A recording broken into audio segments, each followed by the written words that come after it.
এই অনেকদিন ধরেই তোমাদের একটা কথা বলবো ভাবছিলাম। আগে কি মহারাজ? মন্ত্রী আর গোপালের মধ্যে কে বেশি ভালো সেটা পরীক্ষা নেওয়ার পরিকল্পনা করেছি, এবং যে এই পরীক্ষায় সফল হবে তাকে আমি পুরস্কার দেব। এ তো বেশ শুভ সংবাদ। এই পুরস্কার সেই ব্যক্তি পাবে যে ভালো কাজ করবে, ভালো চিন্তার মাধ্যমে বাকি মানুষদের কাছে এক অনুপ্রেরণার উদাহরণ হবে।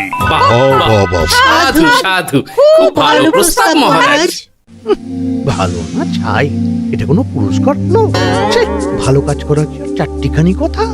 মহারাজ, একটা অনুরোধ ছিল। তোমার আবার কি অনুরোধ? বলছিলাম এখন আমাকে একটু বেরোতে হবে।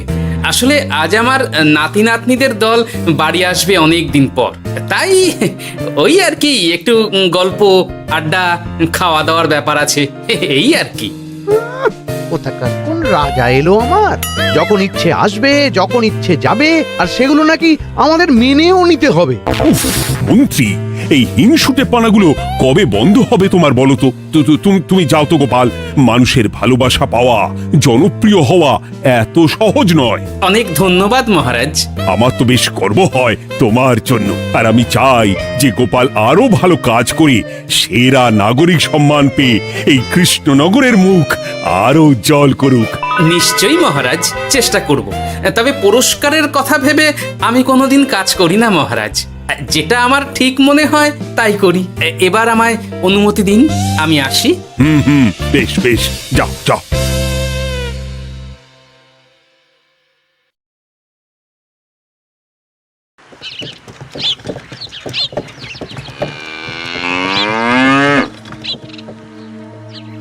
সেরা নাগরিক সম্মান সেটাও নাকি পাবে ওই গোপাল।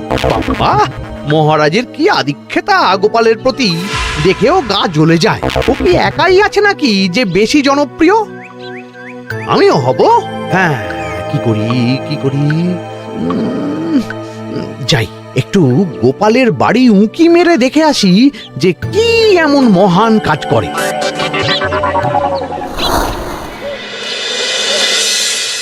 ও দিদা, শরবতটা দারুণ হয়েছে গো। হ্যাঁ, প্রাণটা জুড়িয়ে গেল। আর একটু খাবি নাকি তোরা? না না গিন্নি, বেশি শরবত খেলে বাকি কিছু আর খেতে পারবো না। তুমি বরং ওই তরমুজ, জাম, যা যা ফল এনেছি সব এনে দাও। আচ্ছা আচ্ছা, সেই ভালো। উফ, আজকের দিনটা পুরো জমে গেল। মানে কোনো তুলনা হয় না। সে আর বলতে, গোপাল দাদুর জায়গা কেউ কোনোদিনও নিতে পারবে না। কয়জন দাদুকে দেখেছে ওরা জীবনে? এসব তো আমিও খাওয়াতে পারি। বেশি বাড়াবাড়ি। এই নে সোনারা আমার, তোদের জন্যই তো তোদের দাদু এসব এনেছে। হ্যাঁ, এই তোরা খা, কেমন লজ্জা করিস না কিন্তু। সে আর বলতে, ও দাদু তুমি এবার পরের গল্পটা বলো তো। কি ব্যাপার, মন্ত্রী মশাই হঠাৎ আড়ি পাচ্ছে কেন? কই গো দাদু, চুপ করে আছো যে? হ্যাঁ হ্যাঁ, বলছি। এবারে বুঝলি, এবারে তোদের একটা অন্যরকম গল্প বল। ধুর, কি বলছে সব ঠিক করে শোনাও যাচ্ছে না। আরেকটু ভালো করে উঁকি দি।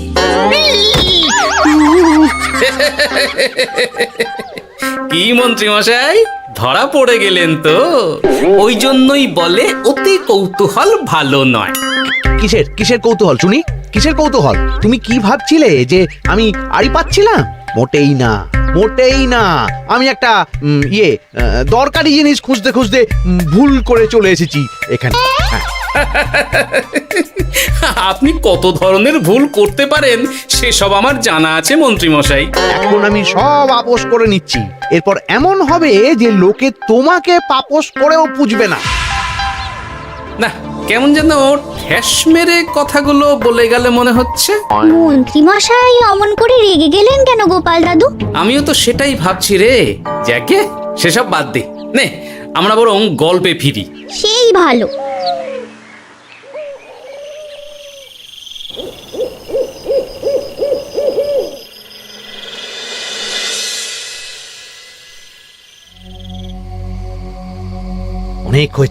অনেক হয়েছে গোপালের গুণগান। এবার থেকে আমিও এমন কিছু করব যাতে আমি গোপালের থেকেও বেশি জনপ্রিয় হই, কিন্তু তার জন্য গোপালের কাজকর্মের ওপর একটু নজর রাখতে হবে।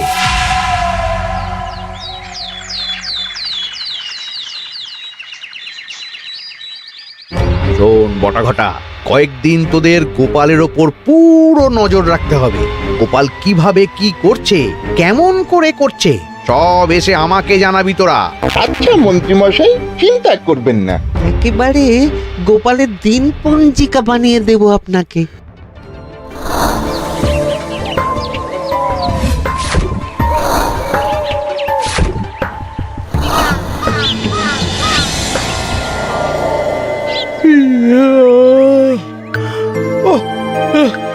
দুপুরের ঘুমটাও একটু ঠিক করে ঘুমোতে দিবি না রে তোরা?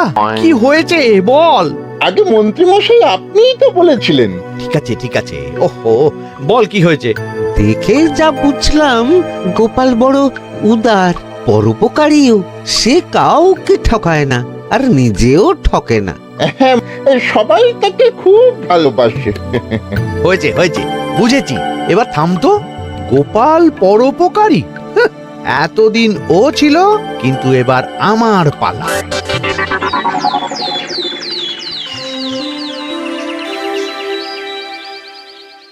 মহারাজ, আমার একটা কাজ আছে, তাই আজ একটু তাড়াতাড়ি বেরোতে হবে। দয়া করে অনুমতি দিন। তোমার আবার আজ কি কাজ আছে? কেন মহারাজ, আমার কি কোনো নিজের কাজ থাকতে পারে না? আপনার যদি আমার উপর কোনো সন্দেহ থাকে, তাহলে আপনি নজর রাখতে পারেন। আহা মন্ত্রী, আমি কি সে কথা বলেছি একবারও? তাহলে এটা যদি গোপাল বলতো, তাহলে কি আপনি ওকে এত প্রশ্ন করতেন? এর মধ্যে আবার আমি আসছি কোথা থেকে? দেখছেন তো মহারাজ, কেমন আগ বাড়িয়ে ঝগড়া করতে আসে। ওহো, ঠিক আছে ঠিক আছে, মন্ত্রী তুমি যাও। ও কি, আবার কি হলো? প্রণাম করছো কেন? ভালো কাজ শুরু করার আগে আপনার আশীর্বাদ নিয়ে নিলাম মহারাজ।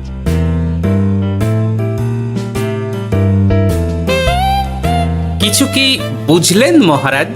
না, কি ব্যাপার বলো তো? কি সব ভালো কাজ শুরু করার কথা বললো শুধু?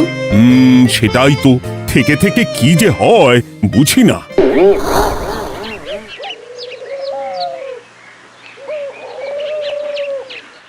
তা বলেছিলাম, সব মনে আছে তো? আজ থেকে তোদের কাজ হলো শুধু আমার গুণগান করা, লোকের কাছে আমার কাজের প্রশংসা করা। আচ্ছা মন্ত্রীমশাই। আপনি যেমন বলেছেন ঠিক তেমনটাই হবে।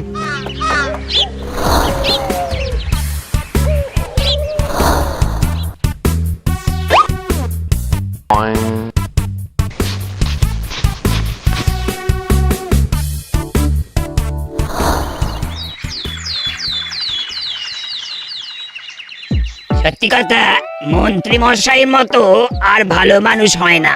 ওনার মন অনেক বড়। সে আর বলতে। বরাবরই তো খুব বড় মাপের মানুষ। আরে আরে গোপাল দাদা, আরে কোথায় চললে? এই রাজসভায়। ও মা, তাহলে তো তোমার সাথে মন্ত্রী মশাইয়েরও দেখা হবে। হবে বই কি? বাহ বাহ বাহ বাহ, তাহলে তুমি একটু ওনাকে আমার গিন্নির তরফ থেকে ধন্যবাদ জানিয়ে দিও। গতকাল উনি আমাদের অনেক সাহায্য করেছিলেন কিনা। সাহায্য? মন্ত্রী মশাই? আচ্ছা ঠিক আছে।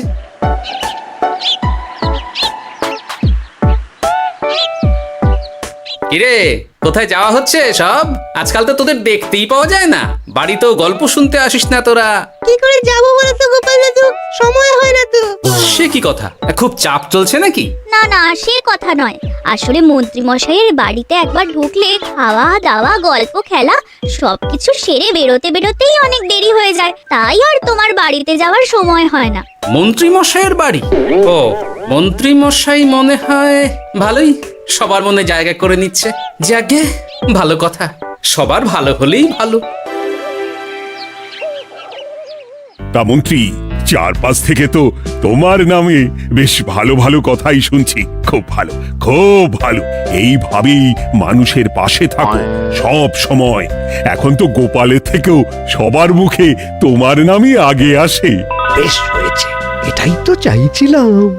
গোপালকে ছাপিয়ে গেল মন্ত্রীর কাজ, সকলের মুখে তাই ওর নাম আজ। ও কি গোপাল, তুমি এত চুপচাপ কেন? সবাই এখন আমায় বেশি ভালোবাসে, এতে কি তোমার কোনো অসুবিধা হচ্ছে গোপাল? অসুবিধা? কি যে বলেন মন্ত্রীমশাই, এটা তো খুব ভালো কথা।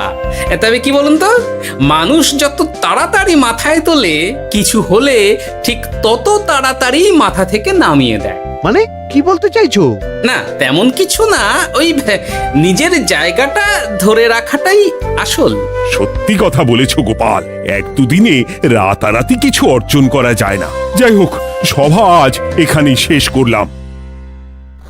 না, এখন আর কারোরই আমাকে প্রয়োজন নেই মনে হয়। সবাই তো মন্ত্রীমশাইয়েরই জয়গান করছে, তবু যেন কেমন খটকা লাগছে আমার। ধুর, এত ভেবে কাজ নেই, ভোলা ময়রার দোকান থেকে বরং কটা রসগোল্লা কিনে নিয়ে যাই। ওই গো, আমাকে গোটা 10 রসগোল্লা দাও তো। রসগোল্লা তো হবে না। কি হবে না? এই তো সামনে রাখা দেখতে পাচ্ছি। ওগুলো ওই মন্ত্রী মশাইয়ের জন্য রাখা আছে, ওগুলো ছাড়া তুমি অন্য কিছু বলো, আমি দিচ্ছি। না থাক, কিছু লাগবে না।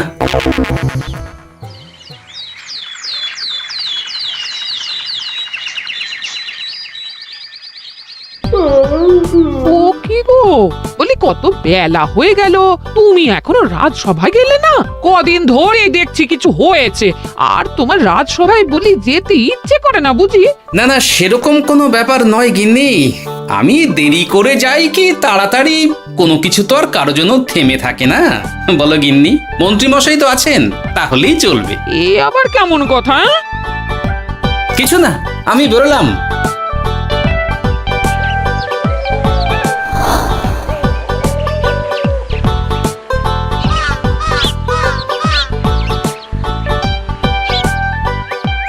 কিরে, তোরা সব এখানে দাঁড়িয়ে কেন?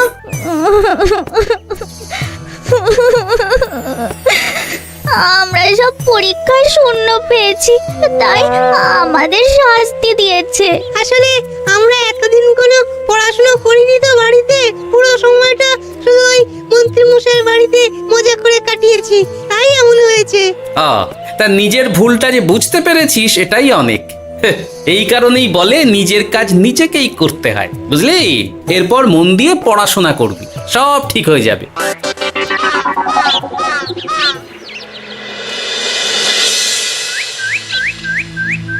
ও কি গো ভোলা ময়রা, এমন মুখ বেজার করেছো কেন? আর কি বলি গোপাল দাদা, খদ্দের একটাও নেই, বসে বসে শুধু মাছি তাড়ানো ছাড়া আর কোনো কাজই নেই। কেন, হঠাৎ এমন কেন হলো? ওই মন্ত্রী মশাইয়ের জন্য উপকার করে দেওয়ার নাম করে আমাকে দুধ থেকে ছানা মেখে দেওয়ার কথা বলেছিল। আমিও খুশি মনে রোজ দুধ পাঠিয়ে দিতাম ওনার বাড়ি। তারপর?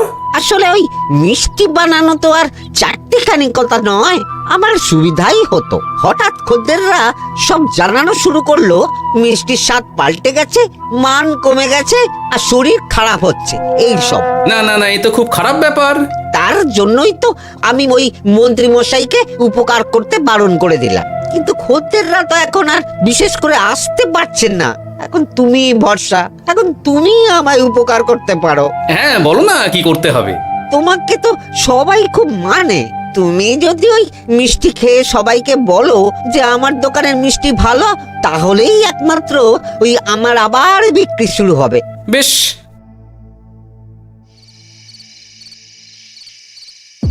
শোনো শোনো, তোমাকে না একটা কথা বলার আছে। কি কথা? তুমি ভালো মানুষই করছো, তাতে তোমার লাভ, আমার কি লাভ আছে তাতে? মানে তোমার আবার কি চাই? সোনার গয়না, আমার একটা নতুন সোনার হার চাই। হ্যাঁ, না দিলে কিন্তু আমি চলে যাব।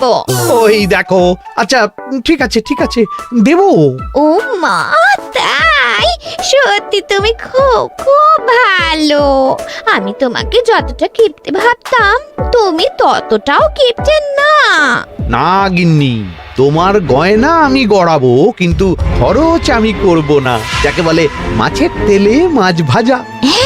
সে আবার কি করে সম্ভব? তুমি দেখোই না।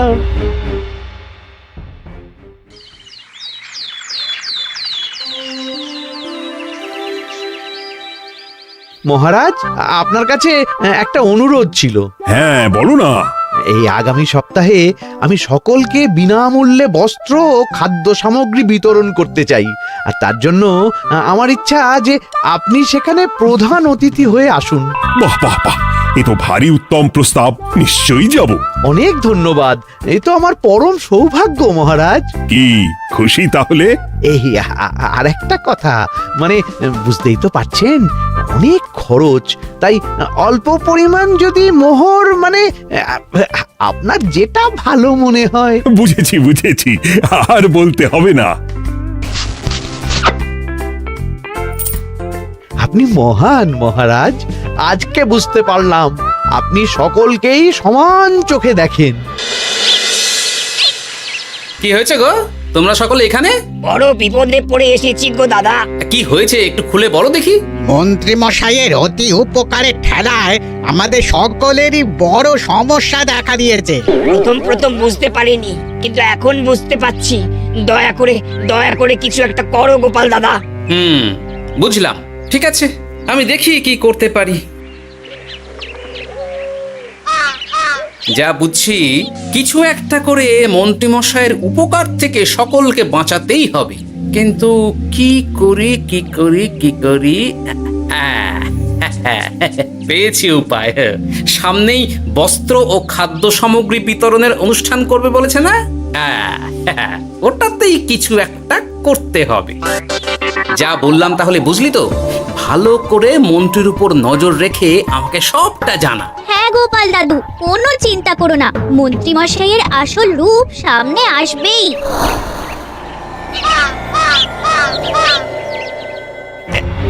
এই নে আগাম কিছু মোহর। সামনের অনুষ্ঠানের জন্য সব থেকে খারাপ মানের কাপড় ও আনাজপাতির বায়না দিয়ে আসবি। বাকি যেটুকু দাম থাকে সেটা আমি অনুষ্ঠানের দিন দিয়ে দেবো। আচ্ছা মন্ত্রী মশাই।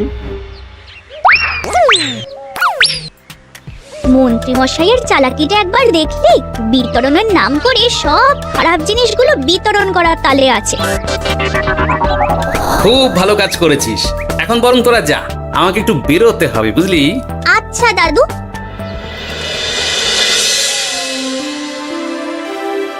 তুমি সত্যি বলছো গোপাল? এত বড় বিশ্বাসঘাতকতা! আমার থেকে মোহর নিয়ে, আমার হাত থেকে উপহার নিয়ে আমার প্রজাদেরই ঠকানো। এখনই তাহলে ওই মন্ত্রীকে ডেকে এনে শাস্তি দেওয়া হোক। না মহারাজ, মন্ত্রী মশাই যে শুধু আপনাকে ঠকিয়েছে তা নয়, মানুষের ভালোবাসারও দাম রাখেনি। সবকিছু সবার সামনে হোক। মন্ত্রী মশাইকে কি করে ফাঁদে ফেলতে হয় সে ব্যবস্থা আমি করে ফেলেছি মহারাজ।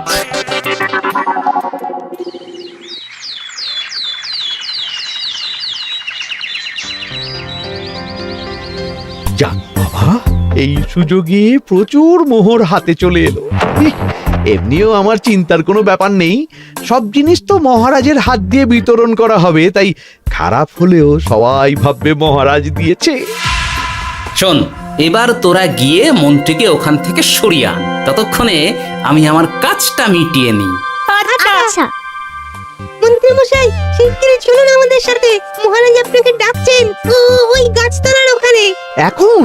হ্যাঁ, মহারাজ তো আপনার উপর খুব খুশি, তাই দেখে মনে হলো কোনো একটা উপহার দেবেন আপনাকে। তাই নাকি? বটেই তো, আমি এক্ষুনি যাচ্ছি। এবারে জমবে মজা।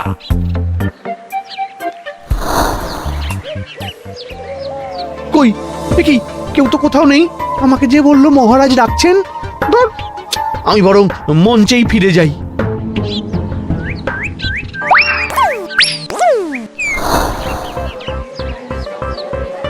মন্ত্রী মশাই, আমরা চলে এসেছি। আপনি বলেছিলেন আজকে আমাদের পাওনা মিটিয়ে দেবেন। আপনার কথা মতো সবচেয়ে উৎকৃষ্ট মানের কাপড় আমি দিয়েছি। হ্যাঁ মন্ত্রী মশাই, আমিও একদম ওই টাটকা শাকসবজি, মাছ, মিষ্টি সব দিয়ে থলি ভরিয়ে দিয়েছি। এবার দামটা মিটিয়ে দিন। দুজনের মিলিয়ে হয়েছে ওই 1000 মোহর। বাহ মন্ত্রী বাহ, তুমি এত ভালো ভালো জিনিস বিতরণ করছো, ওহ, আমি তো বিশ্বাসই করতে পারছি না। মোটাই না, আমি অত দাম দিতেই পারবো না।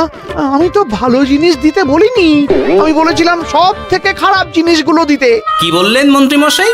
এই রে, এই ধরা পড়ে গেলাম মনে হয়। তোমার এত বড় সাহস, তুমি আমার রাজ্যে থেকে এইভাবে মানুষকে ঠকাবে? আমায় ক্ষমা করে দিন মহারাজ, আমি ইচ্ছা করে এমন করিনি। আর আমি কোনো কথা শুনতে চাই না। উপকারের নাম করে তুমি আমার প্রজাদের যা অপকার করেছো সব আমি জানি। তোমাকে শাস্তি পেতেই হবে। প্রহরী, বন্দি করো মন্ত্রীকে। মহারাজ, আর হবে না, আর হবে না মহারাজ, আর হবে না। ওই জন্যই বলে যেমন কর্ম তেমন ফল।